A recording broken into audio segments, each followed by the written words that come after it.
let no kind of notice. Turn me round, turn me round, turn me round, ain't gonna let no kind of notice. Turn me round, keep on walking on it, keep on talking on it, marching like the freedom land. The year was 1963. Black Americans living in the southern states struggled under harsh Jim Crow segregation laws, which claimed a separate but equal status for Black Americans, while in reality led to treatment and accommodations that were usually inferior to those provided for white Americans. According to Martin Luther King Jr., Birmingham, Alabama was the hardest city in the United States for Black Americans to live.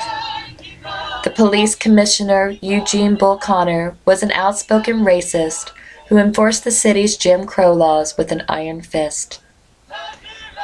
In the spring, civil rights leaders came up with a plan to integrate Birmingham's downtown stores. Using the 16th Street Baptist Church as a base of operations, they sent groups out to demonstrate in front of the stores. Although they knew Connor's police would quickly and continuously arrest the protesters, the strategy was to fill up the Birmingham jails so completely that there would be no place else to put additional marchers, who would then be free to picket the stores. The strategy would also call the nation's attention to a town that would arrest so many freedom fighters. But soon, all the adults who were willing to go to jail were either behind bars or out on bail and not eager to go back. One night, at a church meeting, Dr. King asked for new volunteers to be arrested. When only a handful of adults stood up, Dr. King noticed that a large group of young people had risen to their feet. Some were 3rd and 4th graders, others teenagers. Among them was a studious, church-going 14-year-old girl named Carolyn McKinstry. Although Carolyn's parents tried to shield her from the degradation of segregation laws, she was profoundly aware of the ethical and moral implications of her forced situation and wanted to take a stand.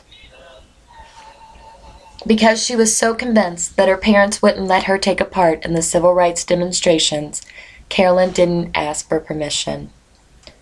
As a member of the church which served as the center of the action, Carolyn had little trouble coming up with excuses to attend meetings and rallies. There was always some reason to go, such as choir practice or vacation Bible school. Carolyn and the other children attended classes in order to be trained in nonviolent protest.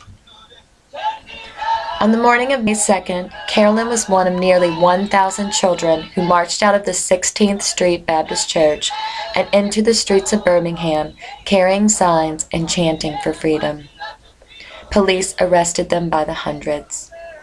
To dissuade demonstrators and control the protests, the Birmingham Police Department, led by Eugene Connor, used high-pressure water jets and police dogs on children and bystanders. Carolyn was with a large group of students from her school when she first saw the police. The pressure from the hoses slammed fleeing students to the ground.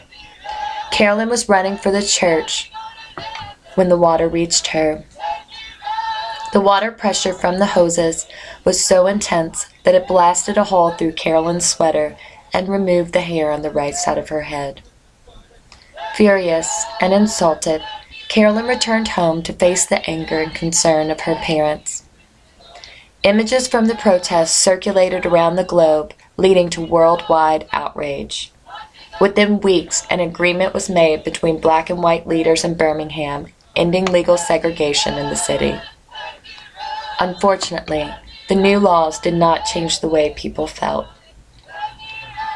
Carolyn continued to find solace in her church. One Sunday morning, in September of the same year, Carolyn answered the phone in the church office, only to hear someone say, 3 minutes. Carolyn had no idea what this meant. As she stepped into the sanctuary to attend a youth service, a bomb went off, destroying most of the church. Carolyn and her brothers were frightened but uninjured. Inside, 4 girls, all friends of Carolyn's, lay dead. Their names were Addie Mae Collins, Denise McNair, Cynthia Weasley, and Carol Robinson. Carolyn would continue to live in fear until the day she left Birmingham for college. She graduated from high school with honors and attended Fisk College. She believes that God spared her life on that fateful day in September 1963 so that she could continue to live in service to others. Carolyn has shared her experiences with young people all over the country. She is the author of a book which recounts her experiences entitled While the World Watched. In 2007, Carolyn completed her Master of Divinity degree, wanting to spread a message of love that she hoped could help counteract hatred based on racial prejudice.